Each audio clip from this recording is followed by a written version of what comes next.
Welcome to the Moonflower Show. It's the gosh darn Moonflower Show. Welcome. Hi. It's time for another beautiful episode. I'm Winter. I'm Colin.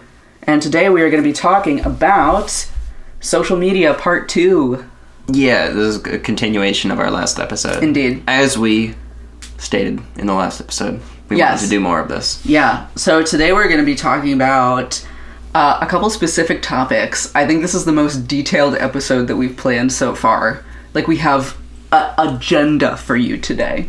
But yeah, we usually have somewhat of an agenda. Yeah, but it's usually sporadic. It's usually just us dumping whatever we're thinking about during a 10-minute brainstorming session. This has, like, organized bullet points. Yeah, and links. Yeah. Are we going to link these things? Yeah, we're going to link you up today. Check out the description below for some interesting links. They don't even know what the links are yet. Check out the description below for some interesting mystery links. Whoa, wacky. They're not mystery links. Is this a Halloween episode? No, I wish. Think we should get started on the Halloween episode, given that it's already August. We should get started on our Halloween costumes. On that topic, let's start talking about attention span. Nice segue. Killed that one. So yeah, we kind of have a couple different topics we want to discuss today related to social media.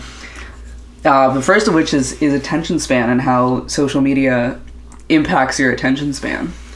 Yeah, and Winter and I are both speaking from the perspective of people with ADHD. Yes. Or ADD. And this plays into this social media addiction, I think, in a unique way, I think. Mm-hmm. For people with ADHD, to have constant access to this these devices and the internet and social media. Mm-hmm. It's not good. No, it's not. And I think that it's not good for some people in the way that you would expect. I mean, I think that there's a stereotype of people with ADHD who just kind of have the monkey brain vibe and they're just bopping around between different things and different tasks and getting distracted, right? Mm-hmm. But then, there's other less understood or commonly known symptoms of ADHD, and I speak from experience when I say one of them is emotional dysregulation. Yes. You have a harder time regulating your emotions, and it sucks. It's really annoying and time-consuming. And for me, one of the ways that I find myself, like, using social media to cope with having ADHD, and I didn't even realize this until recently. I actually recently got a social media blocker that prevents, like, I can turn it on and it prevents me from going to, like, Facebook and Instagram and stuff. Mm-hmm. And I realized after I turned it on that every time I would get, like, stuck with a homework problem or in work or something, and I was, like, feeling defeated or, like, not knowing how to proceed, I would just automatically open a new tab and then go to Facebook. Yeah. And I didn't even realize I was doing this until I got interrupted by this message saying, like, sorry, you blocked Facebook for yourself. Try again in, like, however many hours until this timer is over. Yeah. I think you might have mentioned that on the last episode. Oh, yeah?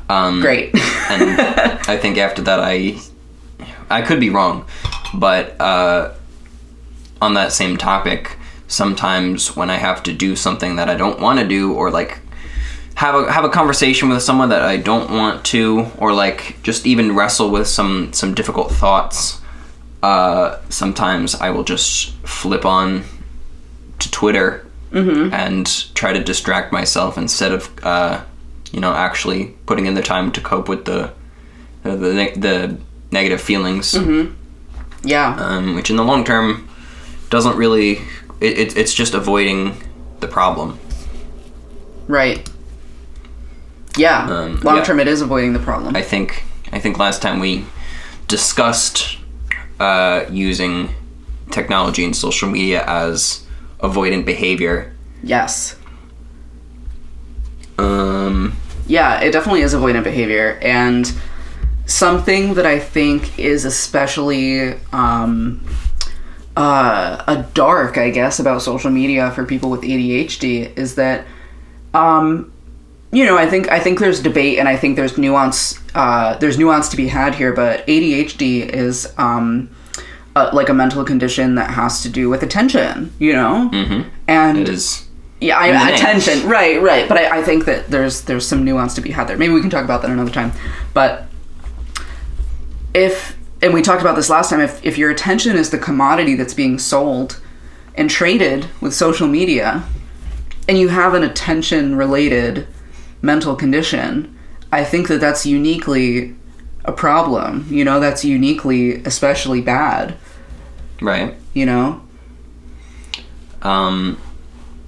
And I think the way that we use social media, not just people with ADHD, but people in general, it kind of is killing people's attention spans. Mm-hmm. In general, for sure, yeah. Because the way that your brain is developed, especially younger people, when your brain's developing, it has to practice not having constant stimuli, and being okay with that as you develop. Mm-hmm. But I think that's something that a lot of people growing up now are missing out on those lapses in stimuli. Yeah, missing out on being bored. Yes, and being bored is actually pretty important because it makes the times when you're not bored all the more actually satisfying and gratifying. Yes. And important. Something that I think really illustrates that point is going to the movies. And this may just be a result of getting older and our attention not being as or having more of a critical eye for art. Right. But I remember being young, growing up, and I just loved going to the movies. I still do. But I would go see any movie because I just loved the experience of seeing this huge screen, Mm-hmm. And just being able to absorb it, Yeah. And it would hold my attention no matter how long the film was. I could sit there for however long it was, Yeah. And now, I still enjoy going to the movies, but I will get distracted, and I don't have my phone on in the theater. But for example, if I'm watching a movie at home, I'll go on my phone and look at my phone while I'm watching the movie, and I'm whoa, what the heck? And then I have to go back and rewatch part of it, and it's I remember when movies were the coolest thing, when movie night was this huge deal, Yeah.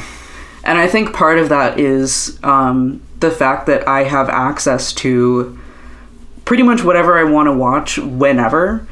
And I think it's because I'm looking at a screen all the time.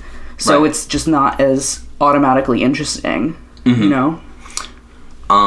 I don't think I experienced the exact same thing, because I do try to practice the intake and appreciation of more long form media, Mm-hmm. like watching a long movie or playing a video game for a while and focusing on it. Yeah. And that comes easily to me.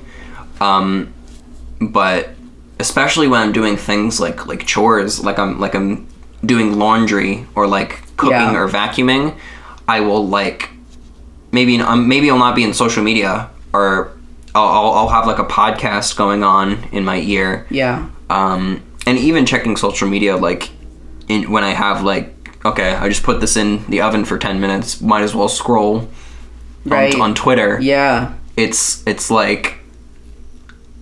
when I obviously could be there's something that I could be doing to improve the task that I'm doing on, instead of chopping up these vegetables that are going to go on the dish, I'm putting that in the oven was so hard, gotta go, reward myself with some Twitter scrolling. Right.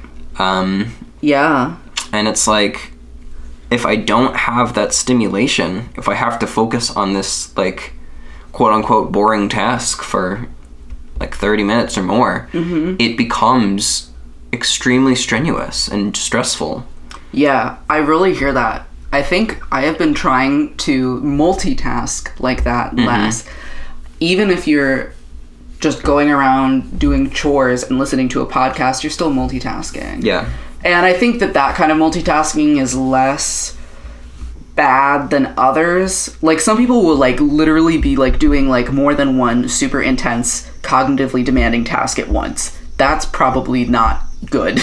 That's definitely not good. But I think if you're, like, listening to a podcast while you're cleaning, that's not as bad. But I've been trying to even do that less after learning that multitasking literally reduces your IQ. And I don't know if they tested that on people who have ADHD as well. It might be different because our brains work different. Mm-hmm. But ever since hearing that, I was like, oh my gosh, I gotta get cool with not doing that, you know?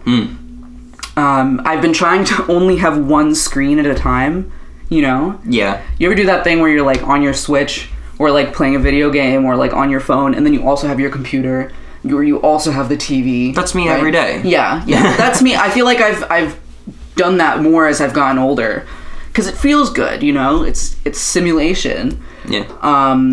It's comfort. It's comfort, but I'm trying to not do that because I think it's making me dumber. Yeah.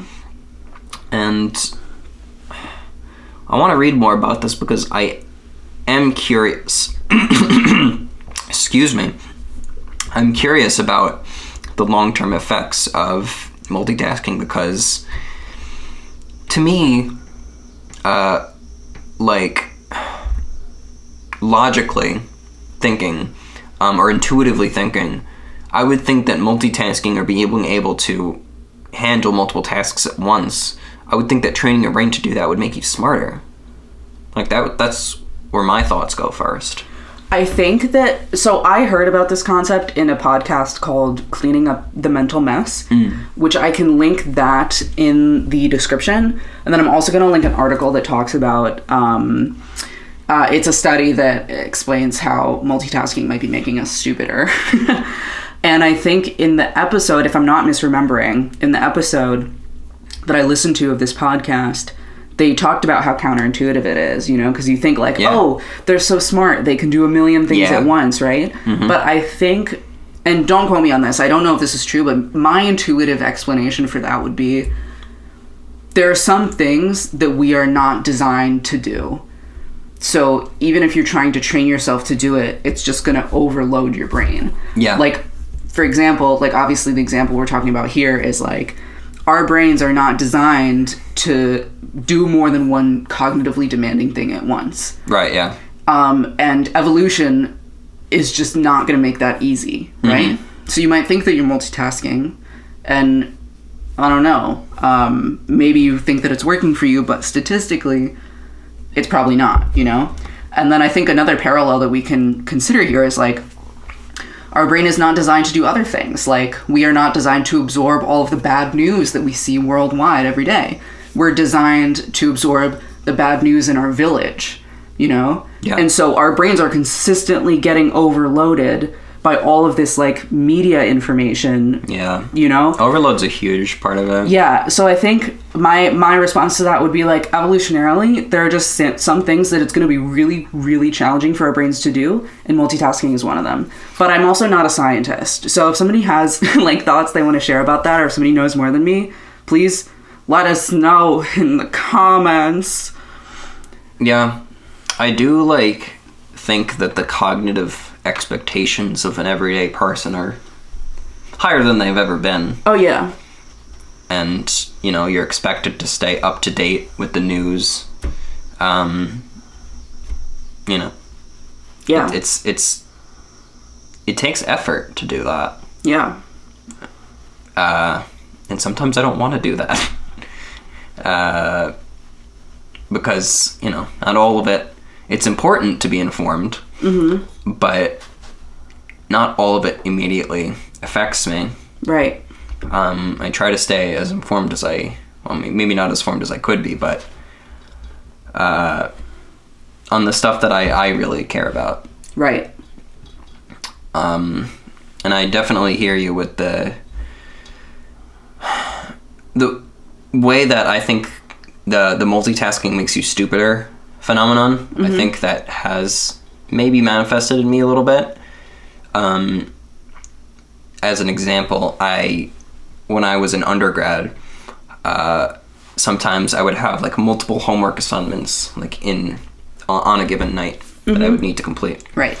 And then I would like have my computer open, and I would have like the tabs to the different homework assignments all open. Right. And then if I would end up getting stuck on a question or like stuck writing on a paper and like I didn't know where to go from there, I would like just switch over to the next task, see if like, okay, well maybe I can make progress on this one instead. Yeah. And I would just find myself switching back and forth, and that puts a lot of strain on your brain because you're focusing on something completely different. Like you're changing what you're focusing on over and over again instead of just seeing one thing through to the end. Yeah, and the thing is, it feels like you're getting relieved of the strain, right? Because you're like, okay, I'm going to take a break from this, but you're not actually taking a break. You're just doing something equally, if not more strenuous. Yeah, that's a conversation for another time. I think that, like, in general, we need to get better at, like, taking real breaks. Yeah.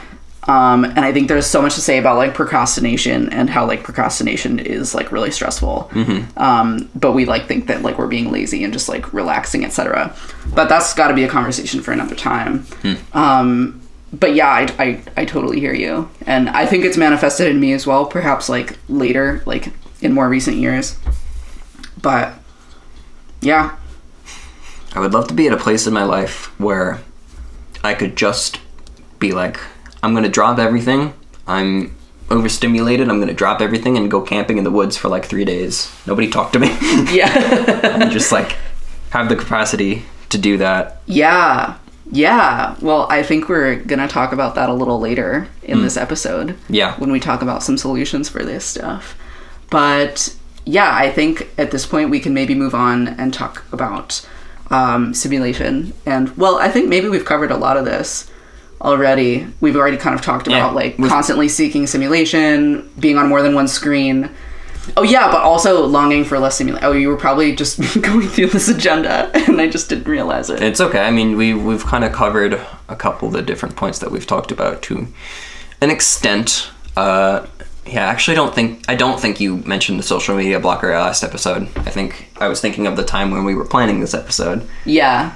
There you go. Yeah, well, there you go. But yeah, camping for sure can like feel like a detox. And I'm like really excited to get to the like solution sections of this episode. Yeah. But I think the main point to drive home before we get there is the consumption of content to avoid presentness. Yeah. And I think we've already touched on this a little bit, like how I use, or how I realized that I was using social media to, I don't know, distract myself or cope when I got to a hard problem in my work or schoolwork. Yeah. Yeah. Yeah, and it's like, the thing to do in that situation is to just sit and be present with whatever it is you're working on. And it doesn't have to be like work or school related. It could be like a emotional conflict, you know? And on this episode, I think we're focusing a little less on the social aspect of social media and more on the media. Yeah. Because these distractions, when we're saying social media right now, we're kind of using it in the sense of an umbrella term. Yeah. Like we could be talking about YouTube, really anything. YouTube is social media, in my opinion. Yeah, it's different though. You know, it's different than something like Facebook or Twitter. Yeah.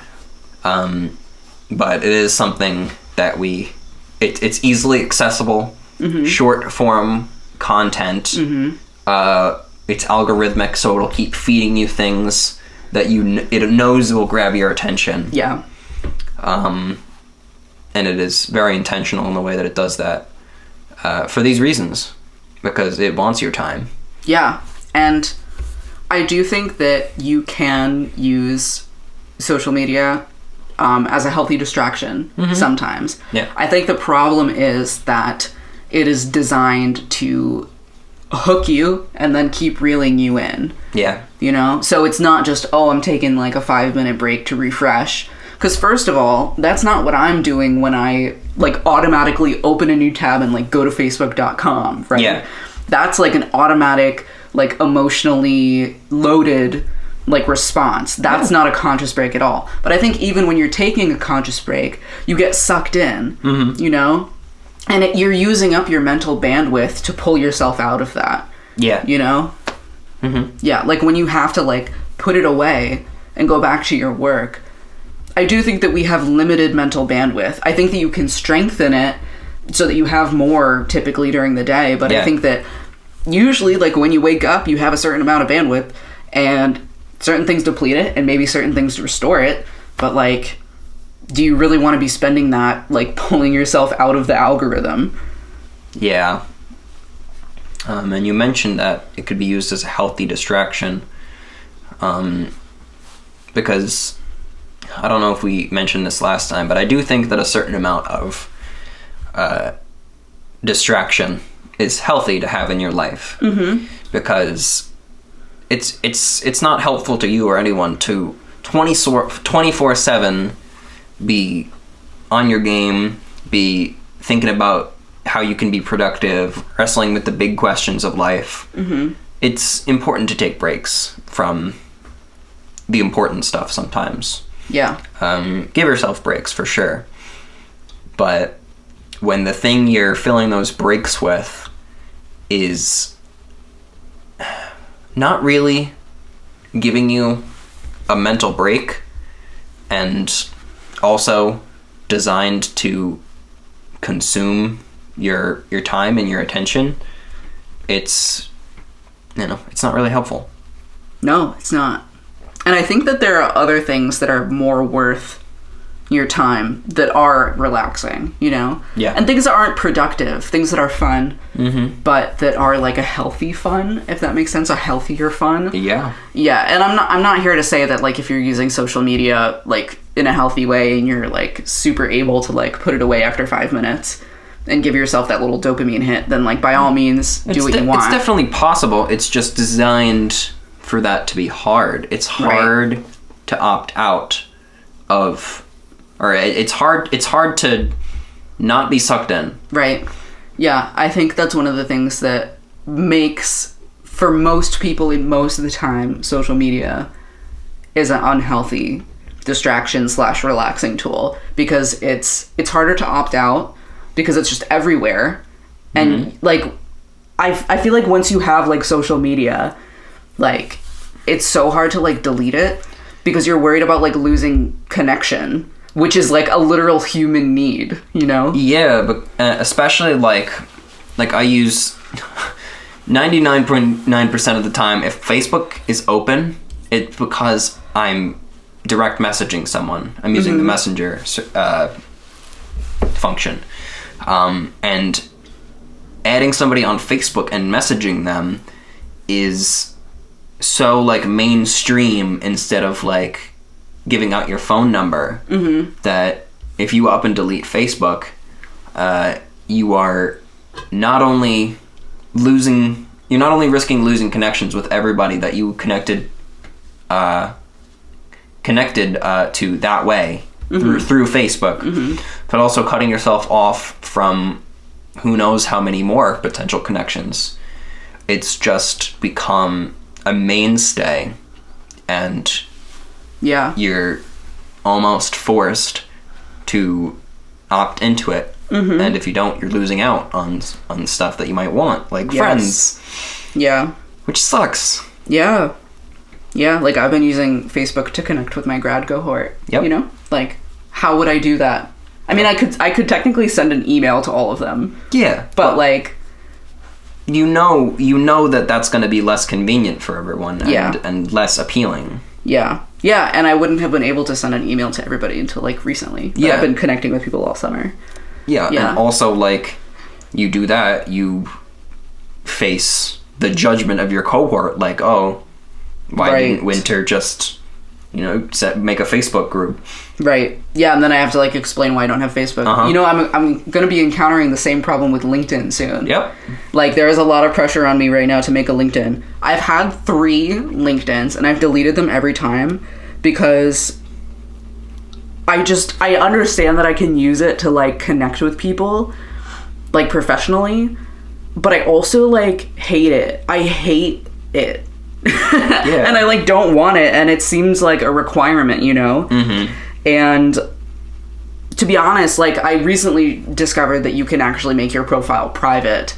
Yeah. But for a while, I thought that the only way to have a LinkedIn was to like have all of your past like employment information just out there. And at the time, like the last time I had a LinkedIn, I was working in my office in person.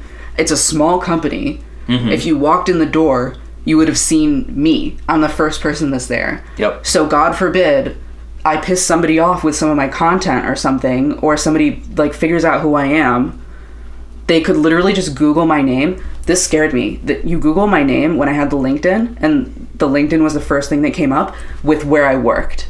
Yeah. And I was like, no. So I just deleted it. I was like, that's too scary, you know? Like, yeah. And sometimes I'm at work alone, you know? Having your personal information just so readily accessible on the internet is a whole different beast of a problem. And it's kind of awful. Yeah. Yeah, I've been getting scared with all these Facebook accounts getting hacked recently. It's once again, I said this in the episode with Noelle. It sometimes, I don't know if this is an ADHD brain thing, but sometimes I'm able to just take a step back and be like, how did we get to this point? How did we get to a point where everybody's information is out there, and it's so easy to just figure out and access? Yeah. It's like that doesn't feel natural. Yeah, no. No, it's not natural. I mean, I think that we have a huge issue with privacy. I don't know what the hell we're gonna do about it. Yeah. I don't know. I have no idea. I have seen ads for like different like browsers and blockers that you can use on your phone and computer that like don't sell your information, and like using a VPN is really good too. Yeah, I mean, I have a VPN, and I should use it more often. But I have a VPN. I have all my settings set like on my phone and my computer to like send like a do not track request. Yeah. But sites don't have to honor that. Sites don't have to honor a do not track request. Yeah. And like even so, I don't feel like it should be. It should fall on my shoulders to go out of my way to prevent people from accessing my information. Like I should have to. Well, I mean, realistically, where you sign off on that agreement is the terms and conditions of every device that you use, which is 50 pages long and nobody reads. Yeah, it's all legalese. Yep. Yeah. You know, I think that the issue of the burden being on the individual to protect our privacy is very similar to the issue, you know, it's victim blaming. Yeah. And it's like telling women to carry pepper spray instead of focusing on the problem that there are some really awful people out there, and that needs to change. You know what I mean? Yeah. Like, I feel like it's great that we have all these awesome tools to like protect our privacy, and I think by all means we should be using them. But I think that saying that that's enough is like not a complete answer. Yeah. And yeah, the arms race is only going to continue until the root of the problem is extinguished. Right. And like, but how do we even extinguish that root, you know? That's the question. Yeah. Yeah. But yeah, it's like, okay, find a solution for these people accessing your data. Or someone being violent to you. They'll find a solution to that. Now you have to find a new solution instead. Yeah. Instead of just trying to fix the problem at its core. Exactly. Well, kind of getting back to the issue of like social media kind of being uniquely unhealthy, I think that everything that we just said is part of the reason why it is not the healthiest distraction or the best distraction that you can use in the world. Yeah. And yeah, I mean, it's hard to opt out. There's issues of privacy.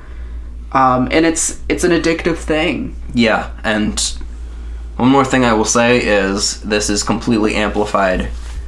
All this is amplified. The difficulty to opt out of it, the social pressure, the effect that it has on your brain. When you are younger than like 25, your brain is still developing. Yeah. And most of the people that are using these services are a large chunk of them are under 25. Yep. Myself included. Yep. And well, soon to be not me. I'm a little scared that my brain is pretty much finished developing. Like, this is it. This is it. This is what it is. Although I will say that over the past couple of years, I've felt my prefrontal cortex just complete its percolating. Like, I feel like I have gotten better at, like, the prefrontal cortex stuff. Like, I can, like, get out of bed now and I'll complain about it, but I'll be like, ugh, fine, you know? Yeah. But when you have a developing brain, it is super harmful to, like, get into this cycle of needing constant stimulation and, like, not being able to cope with being bored and just having all this social pressure on you to, like, act a certain way or, like, use this social media site. It sucks, and it's gonna have long-term effects, but you as a child, you don't realize that. Yep, you don't, and I think not to put like especially young adults down, because I think that there is some understanding there, but when you're a minor, you are legally considered not able to like consensually evaluate certain situations, and I mean we can think of more than one, right?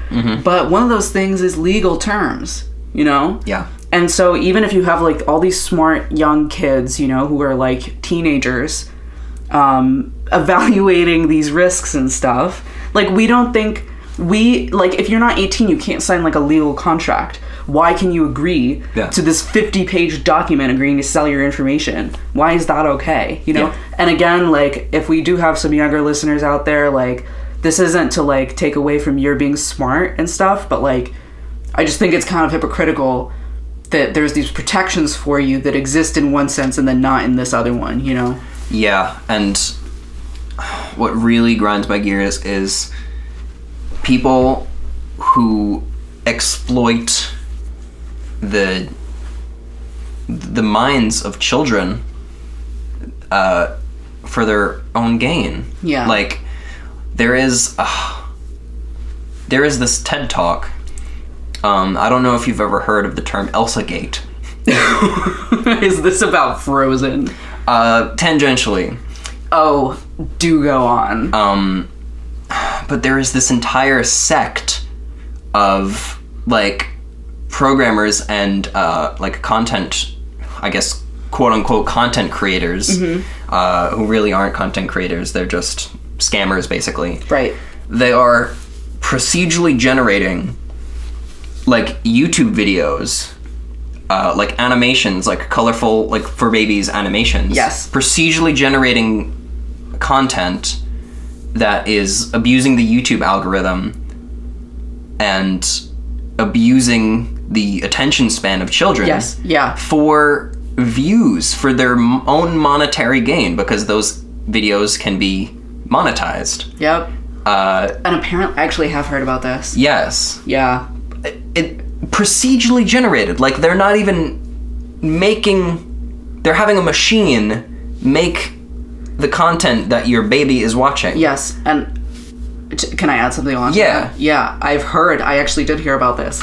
And I heard that because it's machine generated, that the machine was starting to understand, like, that it could keep babies' attention with, like, more, like, violent and, like, inappropriate content. The inappropriate, it's really bad. Yeah. And it's actually poisoning children's minds, and the parents are none the wiser, because you don't watch along with your child. If they take your phone to, like, go on YouTube, you don't know that this is happening. Right. And it's like, even if I might be wrong about this, but I think even if you had, like, the YouTube for Kids one, because these videos are technically being marked as, like, this is made for children, this is made for children, so unless you're having a human review it, you know, like, it gets through. And even if a parent catches it and reports it and that particular account is banned and they can't make content anymore, your kid has already watched it. Yeah. You know? Yep. And then they'll just make a new account and they'll do more. There's millions, maybe billions of videos like this out there. Yeah. The thing is, I think there needs to be legal repercussions. Yeah. I don't know what that looks like, but I mean, we have to somehow like de-incentivize that. Yeah. I mean. Yeah. So there are some very, very dark corners of social media and the internet and algorithms. And I think that's the most drastic example of what we're talking about here that I can think of. It's poisonous sometimes. A lot of the time. Absolutely. Yeah. Solutions. What the heck can we do about it, Winton? Yeah, well, to be clear, I think these solutions are perhaps less about the more dark aspects that we just kind of talked about. Yeah. Because I mean, the solution, I think, for like content poisoning your kids' minds, I mean, I'm not a parent. I have to say that. I'm not a parent, and I'm not here to judge any parent, you know? But I think for me, if it was my kid and I learned about this, I think I would make it a point, especially if it was like a toddler. Oh, yeah. I would just make it a point to watch with them. Yes. You know? Absolutely. Yeah. Mon, I'm not a parent either. But I'm saying this, like, I don't care that I'm not a parent. Okay. You have to monitor, to some extent, the content that your child is consuming. Yes. It's so dangerous. Yeah. And can I add to that, though? Yeah. Because I think that solution that you're suggesting is the pepper spray and the anti-trackers of solutions, right? Like, this shouldn't be happening, and it shouldn't be your responsibility, you know? But, like, that's how to prevent it. You know? And it gets really hairy because then you have parents who are going to over-monitor and, like, read their child, their young teenagers' texts, and then, like, you get into an argument about privacy. Right. It's a fine line to tread, but especially with young kids. Yeah. Like, you have to start somewhere. Yeah. And I think one solution even could be to, like, I'm pretty sure there's places where you can, like, still download YouTube videos. Like, you could make a playlist of ones that you know are appropriate. Yeah. And then, like, download it and just have it saved locally on your computer or something like that. Yeah. And that way you know that they're not watching anything that you don't want them to be watching. Like, I think there's solutions, you know? But, yeah, I think it is tricky. But for young kids, I think, by all means, like, the importance of keeping them safe online versus privacy, no. Like, yeah, the only privacy I feel like a little kid needs is, like to change maybe sometimes. If your kid is younger than, like, 10... Yeah. I think their online activity kind of has to be monitored. But that's I think just, even up to, like, 13, I would say, at minimum. Yeah. Yeah. I think 13 is good. Because you're supposed to be 13 to, like, make, I think, most social media accounts, too. Yeah. That seems like a reasonable age. Yeah. And then just making sure your kid knows how to be safe online is huge. Yeah. Knows how to be safe online and knows how to protect their mental health online, too. Yep. Because that is safety. That's part of safety. And if they're seeing stuff that's making them feel bad, even if it's like them comparing their body image and stuff, to recognize that, you know? Yeah. Talk about those things early, you know? Because they are affecting your kid younger than you think they are. I had body image issues at 9, and I grew up in the 2000s, you know? I'm sure it's worse now. Yep. Yeah. Yep. Yeah. So to sum up, the solutions that we have kind of outlined here are, like, not necessarily for those more, like, darker problems or problems of, like, protecting your kid's privacy, but more for, like, if you are, like, an individual looking to protect your attention span and maybe, like, move away from social media. Yeah. This is if you are, you know, you are able to make your own informed decisions, and you have control and cognizance over what you're doing. moving on to these solutions. Yeah. Yes. So something that I was really excited to talk about that you reminded me of when you talked about camping was attention restoration theory. So this is... Tell me about attention restoration theory. I'd love to tell you about attention or restoration ART, theory. for short. Yes. Well, that's a lovely little acronym there, isn't it? So when I was getting diagnosed with ADHD, I was looking into alternatives to medication, and I discovered attention restoration theory. And this is the idea that going outside, spending time in green space or nature, can have restorative properties for your cognitive capacity and your attention span. So basically what this means is that, the idea is that if you go outside and you go for a hike, that's going to help your attention span. And part of that is that, like, if you actually look at nature, there's all these, it seems very still, it seems very boring, but there's all these subtle little movements that we evolutionarily came to be with. Like, we came to be with the rustling of the leaves and how a river moves. Those kinds of things are like the gentle attention holders that we are designed to thrive with. Yeah. And that's why those sounds are always like a go-to, like, comfort sounds and white noise for people. Even something as simple as, like, putting on like nature-based white noise when you're studying or something may be helpful. We are going to link an article on this in the show notes. Yeah. I mean, I don't know about you, but I really love, like, actively attending to nature. Yeah. Like, I love watching... I love being in nature and, like, watching wildlife. Like, even just, like, bugs or, like, a worm or something. Like, I love watching it do its thing. Yeah. Well, you're supposed to. Yeah. Your brain is good at that. Your brain is really good at being interested in an ant carrying something. Yes. Yeah. And it is like, cool. Yeah. Maybe not when it's in my kitchen, but it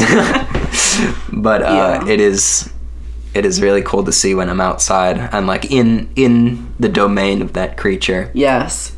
Absolutely. I love being immersed in nature. Yeah. If you love thunderstorms, that is an example of something like this. If you love to watch storms, think about, if you love storms, how easy it is for you to focus on them. Oh my God. All the attention restoration theory is about is putting yourself more often in that mental state where you are focused on something that is gentle and not demanding, Yes. My words, not the words of the attention restoration theorist. This is just how I understand it. Please read the article. I'm not a scientist. Thank you. But yeah, so along that vein, like, if you're looking to kind of lengthen your attention span, spending time outside in any kind of green space is going to help you. I wanted to say in general, we've had a very stormy summer. Yeah. Over here in Pittsburgh. And there was one night a couple weeks ago when there was, like, a thunderstorm in the middle of the night. And it woke both of us up. It was like 3 or 4 a.m. It was at 4 a.m. I think. Yeah. Yeah. And it didn't, like, disturb me. I kind of just, like, rose up from my sleep. Yeah, and same. We went over to, like, the sliding glass door that goes out to our little balcony, and I was enthralled watching it. It was so interesting. It was a thunderstorm. It was crazy, like, vivid lightning bolts through the sky. There was no rain. Yeah. It was just thunder and lightning. And it's so loud. It, like, shook our apartment. But, like, no rain. Just, like, quiet and then thunder and lightning and, like yeah, big lightning strikes, like, through the sky, like, like, when it, like, lingers sometimes, like, like, it leaves, like, an after image of the bolt. Yeah. I, like, took some videos and it was like, wow. Yeah. It was really cool. It was. I just wanted to share that little tidbit. Yeah, thank you for sharing that. And I think that's a perfect example of what we're talking about here. Absolutely. Yeah. So another solution that we wanted to share was potentially deleting your social media. Or if you can't do that or you don't want to, putting a blocker / timer on it. Yeah. And how is that working out for you with the blocker? It works really well when I remember to turn the blocker on. Yeah. Because I think at this point I'm a Facebook junkie. Like I feel like I'm so far behind in terms of other social media, which I think is a good thing, right? Yeah. I don't go to Twitter to like scroll, or I don't really go to Instagram to scroll. I'll like post there, but I only really go there when I have something to post. I'm a Facebook person. So I feel like the habit of like scrolling through Facebook is so ingrained in me at this point that like I have to like really be careful to like turn it on. Because sometimes I'll be halfway through the day and I'll just be like scrolling through Facebook and I'm like, what am I doing? You know? Yeah. And yeah. It's so difficult to be intentional about the way you use social media. It's like, Yeah. if I'm ever like sitting there like really thinking about what I want to do with my time, it's never go on social media and see what all these random people have to say about random things. Yes. You know what it is? I think that like social media is a potentially addictive thing. It is a thing that has the capacity, if you are misusing it, to cause a lot of problems for you in the same way that alcohol and other drugs do. Yeah. When I have a drink of alcohol, every time before I take a sip of alcohol, I ask myself, why am I doing this? You know, I really try not to drink alone. I don't drink when I am upset or sad. I only drink when I'm happy and like with other people as like a fun thing. Like last night I had like a cider with dinner and I was like, why am I doing this? Oh, because I think it's going to taste good and I'm trying something new. That was a good answer. I think that every time that we like go on social media, like we should be like teaching ourselves to be like, okay, why am I doing this? Is this a good idea? Yeah. I need to make sure I'm not misusing this, you know? There should be age restrictions on it too that are stronger, you know? Yeah. Like, just like you can't buy alcohol until you're 21, maybe we shouldn't let kids use social media until they're a certain age that's maybe older than 13, you know? Well, yeah, and unfortunately, it's very easy to bypass age restrictions that are just like, are you over 13? You just type in yes, and then you're in. Right. And that is going to happen with any age. Because there are kids younger than 13 that are using Twitter and Facebook and stuff like that. Yeah. I was going to say something else. But I think what you just said about each time you log onto social media, you want to ask yourself why you're doing this and like be intentional about it. I think that if you start doing that, you'll find that you don't have a lot of reasons. Right. It's just habit a lot of the time. To be on there. And I think the logical step to go from there would be like, oh, if I don't have any reason to be on here, why don't I just get rid of my social media accounts? And that's where the social pressures come into play. It's like, exactly. You know, if I do delete it, then I'm you know, missing out on these connections, and you know, I'm risking the judgment of my cohort. Yeah, exactly. But I think that just putting on those blockers like you have, Winter, and just like really making an effort to be intentional about your use of it is a good balance. And honestly, it sucks that has to fall onto your shoulders. Yeah. It does. But yeah, the blockers are again like a pepper spray solution. Yeah. Yeah. It sucks. Yeah. But some things suck. Some things suck. And yeah, if you're considering like deleting your social media and you feel like you can't, definitely try a blocker. Yeah. Try a blocker. And I think if you have an iPhone also, you can like put timers on certain apps. Yeah. So you can only access them for like a certain amount of time each day. Yeah. And if you are in a place where you think that deleting your social media would be good for you, I mean, I haven't tried it myself, but I've talked to a number of people that have, and they all said it has been great for them. Yeah. Yeah, and I'm so tempted to do it, you know? Yeah. But we'll see. Like, if I do it, though, I'm gonna have to come up with so many, like, different creative, like, outreach things for myself. Yeah. But it could be fun. It could be more fun and organic, you know? Yeah. The next solution that we have for everybody is especially important for folks who tend to use social media on their phone. I personally do not use social media on my phone. I've taken it off my phone. But making your phone black and white can help with smartphone addiction. Yeah. And we're going to link a story, an article about that as well. Yes. But like the colors, the colors alone, well, maybe not alone, but in conjunction with all the other stimuli in your phone, the colors do play a big role in that, in just like stimulating your brain, and like making you want to come back to it. Yes. Something that I noticed, so I made my phone black and white for a while, and I forget why I decided to turn it off, because I was like having to switch it back and forth. I think because I take photos with my phone, and it was like I wanted to be able to see what color it was and stuff. Right. But for me, it's not as much of a big deal because I don't have social media on my phone. But one of the things I noticed was I was surprised how much more vivid the real world seemed than my phone when I made my phone black and white. Now that's cool. Yeah. But it's cool, but it's also like, oh my god. Scary. My phone seemed more vivid to me than the real world. Yeah. Yeah.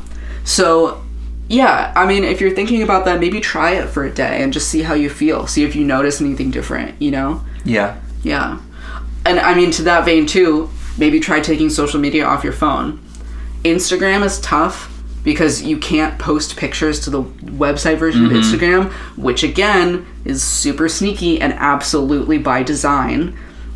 Yeah. But I have found that you can get like a third party like app or something. Like I personally use Buffer, or I have used Buffer, to like post to Instagram like through your desktop. Like you can link your Instagram account. I think it like messes with the algorithm and you might not get as many likes, but like, hey, isn't that kind of worth it? Like, yeah. Yeah.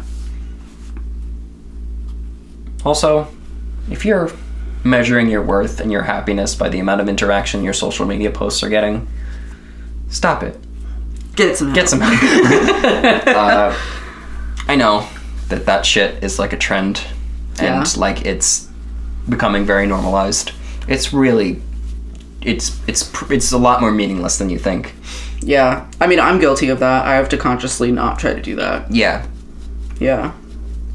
It's not even comparable to genuine human connection, or anything that really matters in the real world. Yeah. Yeah. Don't waste your time chasing internet fame. Yes. Is a quick little piece of advice that I want to give to people. Yeah. Yeah. It's really a waste of your time.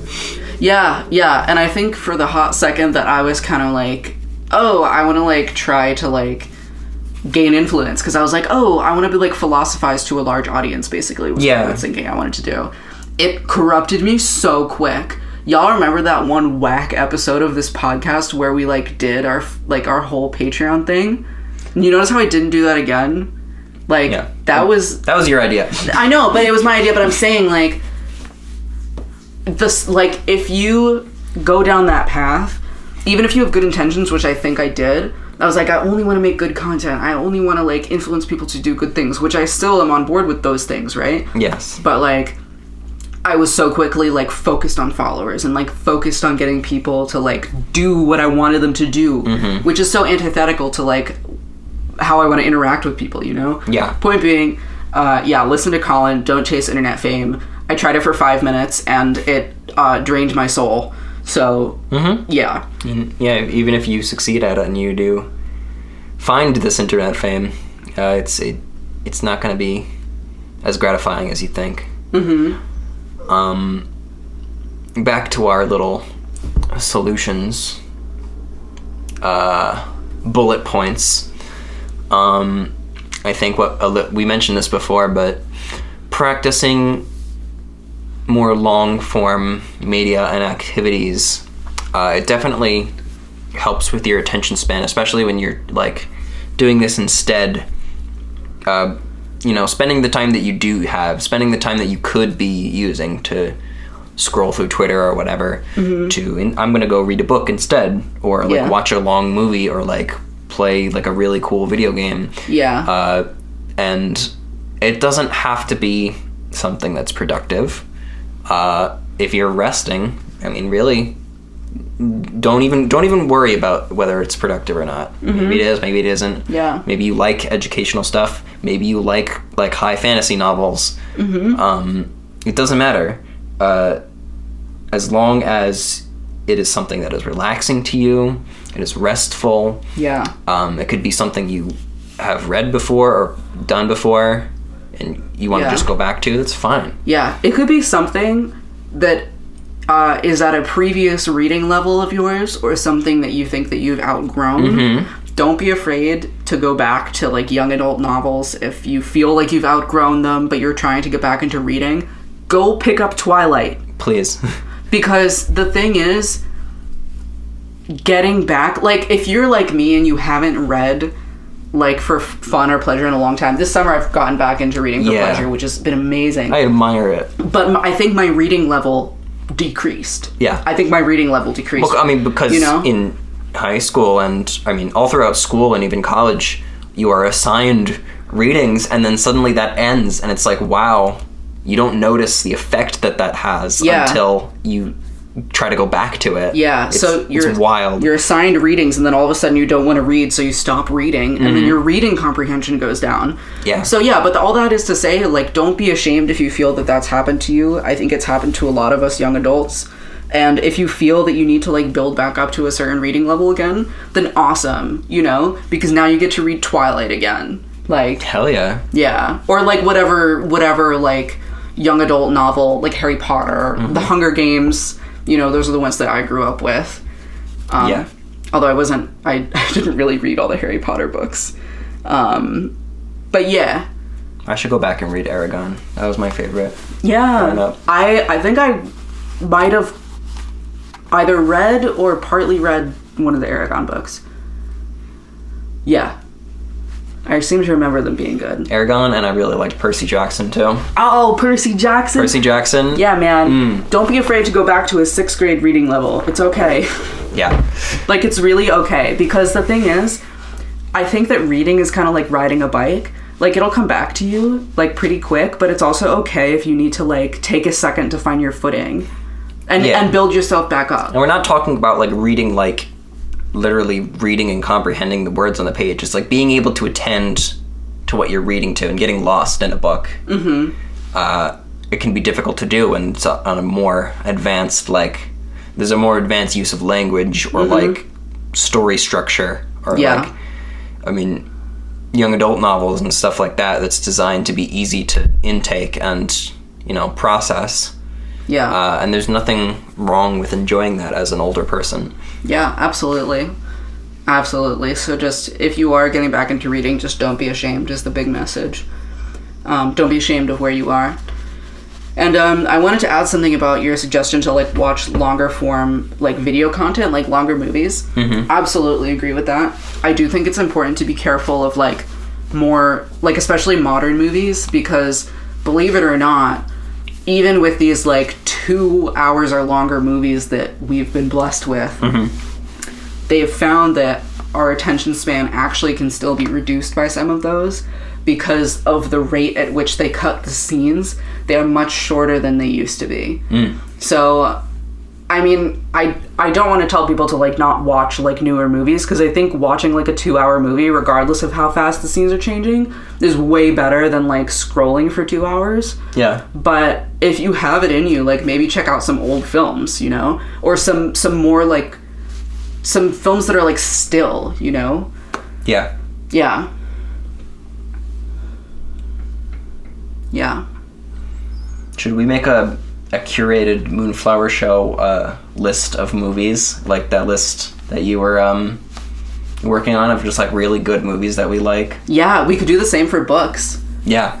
Yeah, maybe we could give those to our Patreons. I think that would be really cool, like, just a list of recommendations of all these things that we think are really high quality and really just, like, they feed the soul. Yes, and honestly, I think that could actually be, like, an ongoing thing. Yeah. Yeah. Yeah. I don't want to commit to that just yet, but... It's just an idea that I really like that idea. Let us know in the comments. if you think we should do that. Or text me, because I probably know all 5 of you who are watching this / listening to this right now. Although I think there's a couple of you. I know there's a couple of you out there who I don't know, and I'm always so grateful. Hi. I've seen the numbers. I know you're there. Hi. If you're listening to this and I've never met you in real life, I appreciate you. Wow, man. Like, thank you for being here. Like, amazing. Yeah, we hope you're enjoying the Moonflower Show. Like, we always have a good time making it. Yeah. Oh. Yeah. It, like, sometimes we're like, oh, we have to go do the Moonflower Show, and then afterwards we're like, oh, we're so glad we did that. Because, you know, it's like a regular scheduled thing for us. Yeah. Yeah. And it takes effort. Yeah. But we really do love this project. Yeah. It's so fun. Really, it is. Yeah. And there's one more thing I kind of wanted to say about social media and really choosing what you're engaging with. And it has to do with value, right? Okay. And I don't You're kind of an expert on that. Thank you. I actually am. I was really interested in value theory in undergrad, in philosophy. It was very, very fascinating to me. I've done some research on it, and I've read a lot about it, so thank you for saying that. Of course. Something that I think is really dark about social media and about the amount that we're inundated with media in general is that we are constantly being told what to value. Mm-hmm. And I think that makes it really hard to know what you actually value. Yeah. And there is a school of thought in value theory that says that in order to have a sense of self, it comes from your values. Your sense of self comes from what you value and how good you are at living up to those values and amending them and doing what you need to do with them, right? There's a lot of thought on that. But yeah, figure out what's important to you. Think about if scrolling is something that you value. Yeah, and we were kind of talking about this last night. I really hate it when other people try to tell me what to think. Yes. There's nobody that should be telling you what to think. And that's not to be confused with people who are giving you information. Mm-hmm. That sometimes is a good thing. Oh, yeah, it's very often a good thing because... Yeah. Like, no... I don't think any information is unwelcome. But when people are... I don't know... trying to enforce their beliefs or their values onto you, and we see that a lot on social media, that's when things get no fun. Yeah. That's when you gotta take a step away. You're like, screw this. I'm gonna go read Harry Potter. I'll be back in a couple hours. Yeah. Yeah. Think about what the things that you're doing in your leisure time are are contributing to your life, right? Yeah. But also don't confuse your leisure time with time to be productive. The fact that your leisure time shouldn't be productive time doesn't mean that the things that you do in your leisure time shouldn't also feed your soul and give you something substantial. Yeah. You know? I mean, the word productive could have different interpretations. Right. Because you could consider it productive to, like, relax and refresh yourself. Yeah. I mean, it gets complicated, but it should feel right. Yeah. Quite often social media just, like, it doesn't feel right. So quite often doesn't feel like anything, you know? Yeah, it numbs you. You must become numb to it. It numbs you, yeah. Well, I think we're going to leave you with that. Yeah. For this episode. Thank you so much for listening to us talk about things. As always, it's been a pleasure. Mm-hmm. It was a good one, I think. Yeah. Yeah, it was the bullet points. High five. Yeah, bullet points. We did it. All right. Good night, everybody. Good night. Love you.